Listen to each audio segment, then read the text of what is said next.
So in college there was a snobby guy named Joey who thought very highly of himself just because he had rich parents. He was the type of guy who broke up with a girl just because he found out she lived in a middle-class neighborhood and didn't wear the right name brands. In fact, he was so stuck up, he thought he could juggle 3 girls at the same time and not get caught. Well, he got caught. Lol. All 3 girls learned what he was doing and conspired to get him back. There was this big Halloween party at a sorority house and they had a stupid tradition called a cockwalk where lots of guys volunteered to get placed inside what were basically plexiglass cages. Plexiglass boxes just big enough for one person to stand in and get put on display for the party guests to look at and vote up or down. The winning guy with the most upvotes got a free phone. So one of the 3 girls, who Joey cheated on, convinced him he had a very good chance of winning the cockwalk, and she told him how popular he was with the ladies and how everyone was hoping he would compete so they could vote him up. Joey was so convinced he had a great shot at winning the cockwalk so he signed up. He even came dressed in a toga costume that he had spent like $1,000 on custom made for him. You should have seen him at the party with his nose in the air and thinking he was just the greatest thing ever. Well, what he didn't know is that the 3 girls he was juggling had somehow managed to get word out to almost everyone at the party about Joey and his snobby ways and his womanizing ways. So when it came time for the cockwalk, he was locked inside one of the plexiglass cases and all the female guests lined up to walk past and vote up or down. Imagine Joey's surprise when the first 3 girls in line were the 3 girls he was cheating on. Of course all 3 girls voted him down. Well, that was probably humiliating enough, but then he had to stand there locked behind the glass and watch every girl at the party vote him down too. Girl after girl filed past him, including cheerleaders and sorority sisters, and all the girls liked to impress and they all cast their down votes. Many of them were making faces and gestures at him and laughing. Lol. Joey turned so bright red. He tried to get out of the box but the door, which was behind him, was locked, so he tried to bump his butt against the door over and over to jar it open, but from the front that only made it look like he was humping up against the glass or something. He was making himself look even more foolish and everyone was totally enjoying his comeuppance all the more. He was left in the glass case as the winner was announced, which obviously was not him since he didn't get a single upvote. And when he finally was let out, everyone was cheering and clapping while he walked out.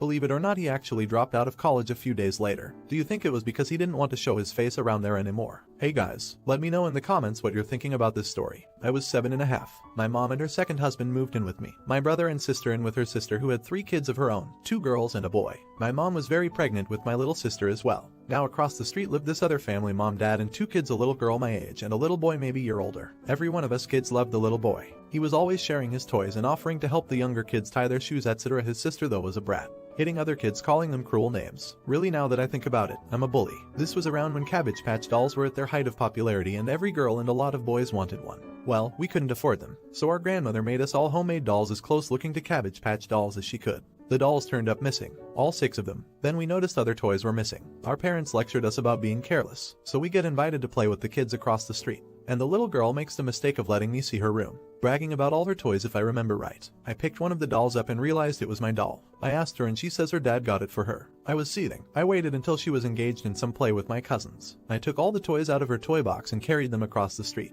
My siblings helped me while the cousins kept her busy, so we dump all the toys in a pile on our living room floor and soon her mother comes screaming. We robbed her precious daughter and she wants the cops called. My mom and aunt are yelling. My stepdad is taking off his belt, and I calmly turn my doll upside down and lift its skirt. Now it's important here I tell you my mom was a bit OCD when it came to our stuff. Everything had our name either sewn on or written on in permanent marker. The little girl insists her dad gave her the doll. Her mother backs her up, so I pick up the other dolls and show them the names. They are insisting it's just coincidence, and that's when her dad walks in.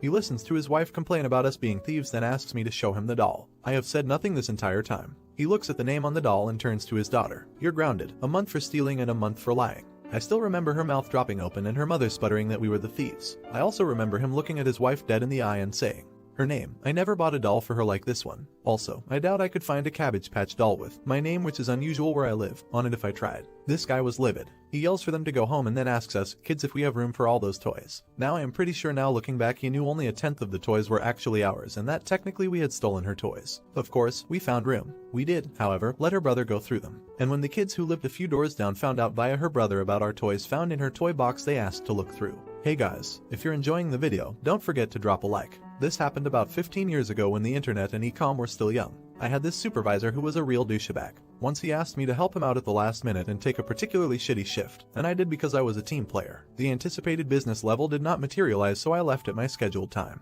To be clear, I did not leave early and abandon my colleagues. I left at the end of the shift. I did not stay late. Couple of days later, douchebag schedules a meeting with me, and when I arrive I see the 2 owners are there as well. DB starts calling me out, accusing me of abandoning my colleagues and falsifying the timesheet. I ask him if he is on crack. He keeps berating me and questioning my commitment and loyalty. The 2 owners sit in stunned silence, but don't defend me. I was employee number 2. He was number 35 or something like that, so eventually I said I had enough and got up and went home.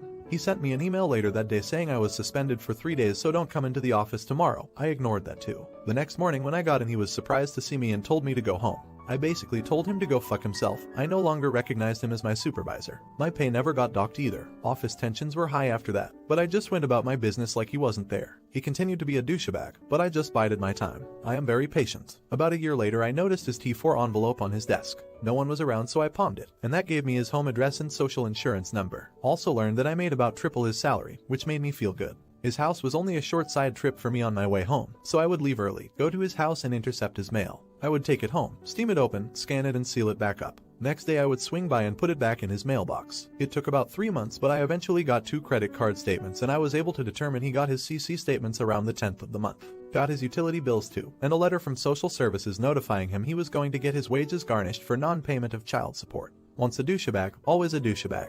I had been putting together a list of URLs for the most vile and disgusting porno websites, hawking magazine subscriptions featuring topics such as bestiality, golden showers, and scat, among many others. Readers, I am not judging. I spent a Saturday night mid-month with a bottle of rum subscribing him to every magazine, both print and online, that I could find. In those days there was very little credit card security. If you had the full card number and billing postal code, you were in. There were no CVV or PIN numbers. I knew he wouldn't see his statements for over 3 weeks. The following Monday I canceled his utilities, telling them I was going abroad for an extended period and wanted to suspend the services. I made it a point to be exceptionally rude to the utility companies so the account would be flagged.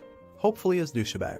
Also got his vehicle registration reminder and vehicle insurance renewal, both of which I did not return. To DB's credit, he never said a word, that I heard, in the office, about the shit going down in his personal life, but I knew he was suffering and that was good enough for me. About 6 months later, on a whim, one night after a few cocktails, I tried signing him up for more stuff and was surprised to find both his credit cards still worked. He hadn't closed the cards. I signed him up for a bunch more magazines but made the mailing address at the office. Signed him up for a number of online porn sites and used his work email. That got people's attention, and not long after DB was no more. Hey guys, thanks for watching, and if you enjoyed, don't forget to like and subscribe.